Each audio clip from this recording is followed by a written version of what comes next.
Maswerteng hapon po mga ka-STL. Narito na po ang resulta ng STL Pangasinan para sa araw na to, second draw, February 13, 2025, araw ng Huwebes. Naway ang mga natayaan nyo pong mga numero kanina ay manalo nawa ngayong hapong ito, 5 PM. Kaya't kunin nyo na po ang inyong mga tickets. Narito na po ang resulta.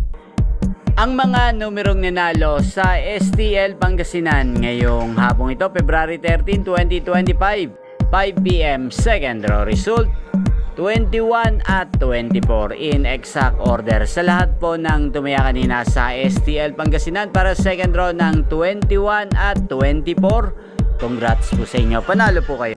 At ngayong hapong ito sa STL Pangasinan, natin pong i-shoutout si Kuya Kaiser ng Pangasinan. Shoutout po sa iyo Kuya Kaiser. Sana po ay manalo na po ang mga numerong tinatayaan nyo sa STL Pangasinan at sana po ay nasa mabuti rin po kayong kalagayan. Gayon din po sa lahat po ng mga taga Pangasinan dyan na laging nanonood sa channel na to.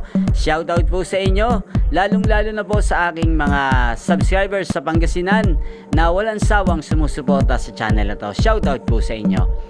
Inyo pong napanood ang resulta ng STL Pangasinan sa channel na to, Roderick Hernandez TV. Maraming salamat po sa patuloy nyo pong panonood at pagsuporta sa aking channel. Magkita-kita pong muli tayo mamayang 8:45 PM. Thank you for watching.